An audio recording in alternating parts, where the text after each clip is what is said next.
You're saying happiness and fulfillment was coming from you actually serving others, and at the same time you were learning.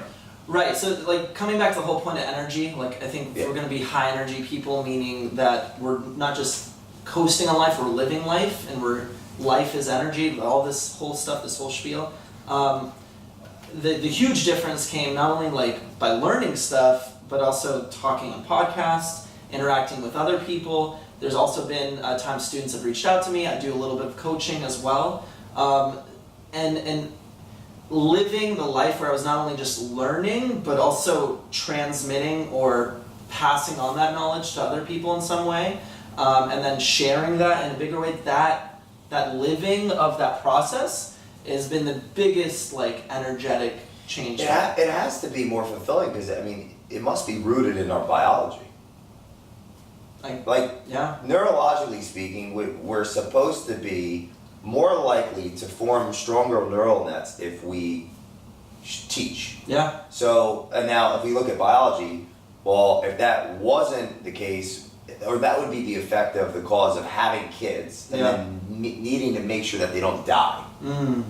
Yeah. So if you don't teach, you're killing your kids. I'm just kidding. You don't teach, you're gonna die. Yeah. No. So it's just part of our anatomy. And you're saying you were in a learning, I mean, you're going into the doctor. So yeah, that's a lot of learning. Yeah, so as a resident, you're a doctor, but I'm still in training, meaning I have to be overseen by someone.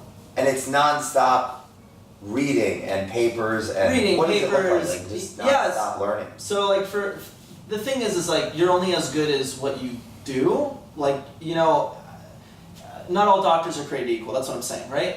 Not all lawyers are created equal. Like, so when you go through a process, the ownership is on you every day. If you see something that confuses you, either A, you're asking the question to a superior that knows more, or B, you're referencing research journals and those types of things that can. There was a question that came to mind during the day, and you actually seek it out. Okay. So yeah, that's the process on the self-learning. My day-to-day, I mean, that schedule's being a doctor's long hours. It can be very tough. I mean, in the field of psychiatry, it's actually more relaxed. But a typical day, you know, if I'm on call, which means that, you know, there's a period of time that I'm staying extra as opposed to other people, can be somewhere between 7 a.m. to 10 p.m. And then, you know, go home, go to bed, wake up, and do it again. But, you know, sometimes, usually it's around like 7 or 8 to 5. You know, it can be reasonable at times. For other fields, it's not as reasonable, though. So it really does depend on the field you go into. So how much has it benefited you to start taking massive action on what you had started to learn? In terms of the podcasting? The podcast, the coaching.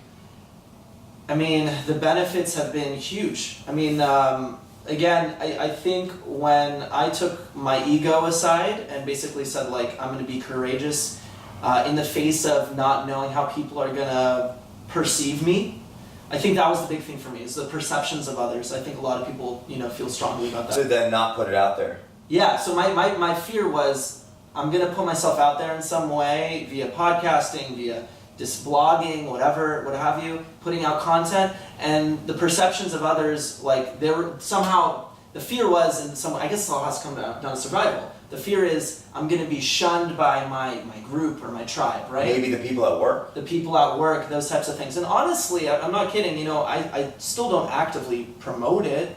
If it comes up now, I feel confident sharing it.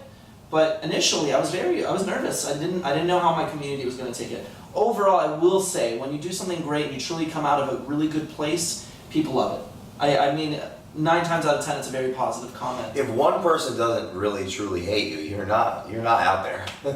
Like, I judge success by the creeps, the stalkers, and the haters. Wow, there you go. I mean, that's a food for thought. Right, and there's like a great quote, right? Like, if there's not like naysayers, I forgot the quote exactly, but if there's people that aren't like against what you're saying, you're not doing something right, you're not being true to yourself, because you're gonna have to have an opinion. There has to be some opinions on something. You put your truth out there, someone may not resonate with it, and so I see it as a responsibility, like the sun has a responsibility over the earth to be just close enough to give it life and not too far away to kill it. Yeah, that's beautiful, right? Because any direction in either way, we're not hot enough, we're not I mean, that's. I don't know. I just No. But I mean, and this thought came to me as we were discussing too, is like tribes. We can talk about that whole. Have you read that book? I haven't read the book, but I understand the concept. Yeah, because that's a book on my Amazon wish list of 17,000 things I want to read in my life.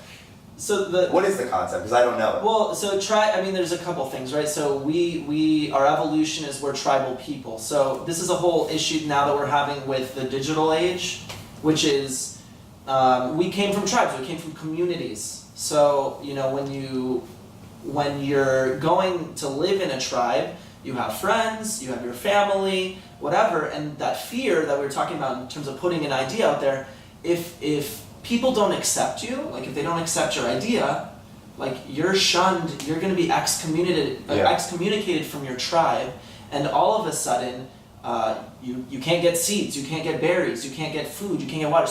So communicating that was death, and that's where. Oh wait, you're gonna die. You're gonna die, right? So so communicating something that wasn't accepted by the group is now death. So there's that fear, right? The fear of approaching the opposite sex, and I had that issue bad. Right. So me too. So the fear of approaching the opposite sex and saying, hey, like I'm interested in you, I think you're beautiful, blah blah blah, whatever. Courtship, that whole thing. Is that your line? Is that your line? No, no, I have.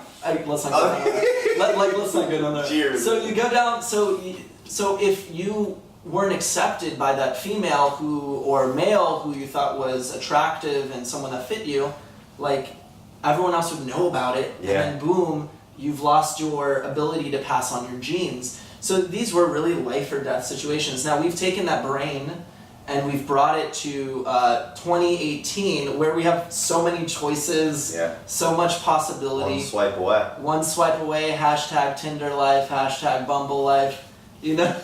Sorry, I'm not on that. I don't know, I'm just saying. Facebook, whatever, what have you, right? So these things aren't helping us. But I think the tribal, coming back to the book, I think the tribes concept is that you're part of a tribe, aka business, entrepreneurship, whatever. But other people are part of different tribes, medical culture, medicine tribe, California, NorCal tribe.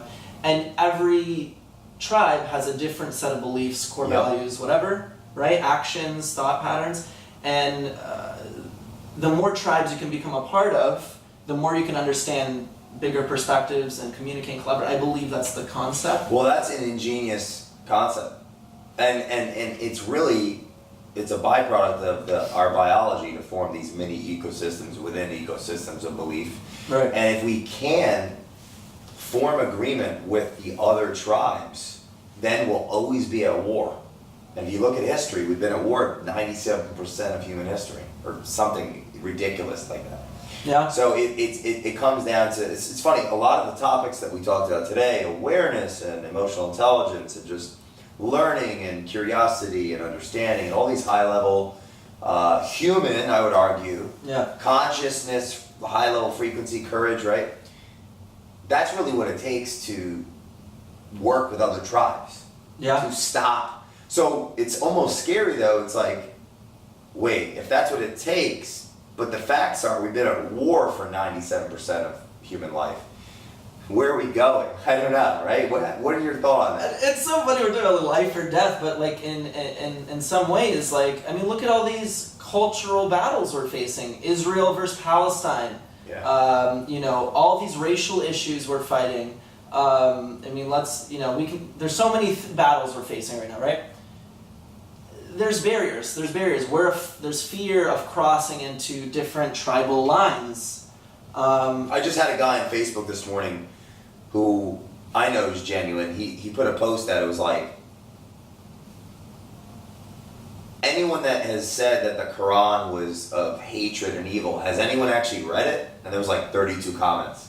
And I didn't really take the time to go through all of them, but one of them was like, his premise was, if you actually read it, there's a lot of love in there. Yeah. So it just goes to show, you read from Scientology to Christianity to witchcraft, there's always this undertone of something positive. It's just there's obviously people can construe things and take them another way. And this touches on the whole other concept, which is story and perception.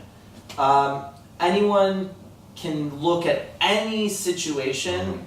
We all have lenses to the way we look at the world. Okay, my lens is NorCal, male, Caucasian. Huh. You know. That's interesting. So we all enter life with lenses. So even this video, when I watch this video, I might think like a certain perspective from it, even though you're watching the same thing I am.